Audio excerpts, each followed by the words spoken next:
আল্লাহকে কে সৃষ্টি করেছেন এমন প্রশ্ন বা কুমন্ত্রণা মনে আসলে কি বলতে হবে? ভাই, এরকম কোন বাজে চিন্তা যদি মনে আসে যে আমি দুনিয়াতে এইভাবে আসছি, সব আল্লাহ সৃষ্টি করছেন, তাহলে আল্লাহরে কে সৃষ্টি করছেন, এরকম যদি মনে আসে, তাহলে সেক্ষেত্রে আপনি বুঝবেন আপনার ভিতরে ঈমান আছে। সাথে সাথে একটা শুকর আদায় করে, এটা খুশির খবর। মনের ভিতরে এরকম বাজে চিন্তা আসলে তখন বুঝবেন যে আপনার ভিতরে ঈমান আছে। কিভাবে বুঝবেন সেটা বলতেছি।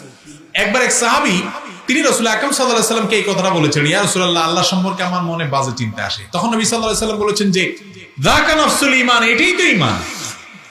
ভাই, যে ঘরে সম্পদ আছে সেখানে চোর যায়, যে ঘরে সম্পদ আছে সেখানে, যেটা নাস্তিক ওটার মনে এগুলো আসে না, যেটা বেঈমান ওটার মনে এগুলা।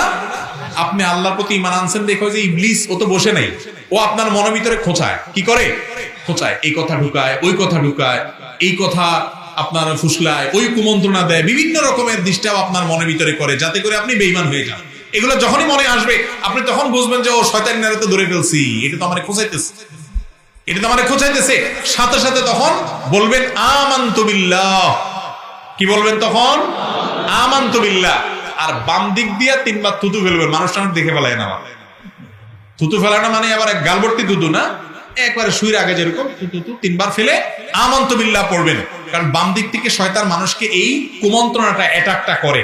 বুঝতে পেরেছেন? এই জন্য হাদিসে নবী সাল্লাল্লাহু আলাইহি ওয়াসাল্লাম আমাদেরকে শিক্ষা দিয়েছেন আল্লাহ সম্পর্কে বাজে চিন্তা আসলে চিন্তা করবেন। এবার আসেন মূল এই প্রশ্নের উত্তরে। আল্লাহকে কে সৃষ্টি করেছেন, এই প্রশ্ন যে করতেছে তার এই প্রশ্নটার গোড়ায় ভুল। কেমনে গোড়ায় ভুল আমি বলি। আল্লাহ কি সৃষ্টি না স্রষ্টা? সৃষ্টি যে তাকে না কে সৃষ্টি করছে এই প্রশ্ন করা যায়। যে নিজেই স্রষ্টা, তার সম্পর্কে তাকে কে সৃষ্টি করেছে এটা যদি প্রশ্ন করেন, তাহলে তিনি স্রষ্টা হলেন কই? তিনি তো সৃষ্টি হয়ে গেলেন। ঠিক না? ঠিক। আল্লাহ যদি, আল্লাহর সম্পর্কে যদি আপনি মনে করেন যে আল্লাহর সৃষ্টি কে করছে, তাহলে তো আল্লাহ নিজেই সৃষ্টি হয়ে গেলেন, তার স্রষ্টা খুঁজতেছেন আপনি। আল্লাহ তো স্রষ্টা, যিনি স্রষ্টা তার আবার স্রষ্টা থাকে নাকি? তাহলে বুঝতে হবে এটা ইবলিস চোরা আপনার মনের ভিতরে উটিস পিটিস করতেছে ঈমানটা নষ্ট করার জন্য। এটা মনে আসার সাথে সাথে আল্লাহ শুকর আদায় করবেন, আমি ঈমানদার, আমার ঘরে চোর আসছে, ইবলিস আসছে। সাথে সাথে আমানতু বিল্লাহ, আল্লাহ প্রতি আমি ঈমান আনলাম, বিশ্বাস করবেন, দেখবেন যে পালাইছে শয়তান।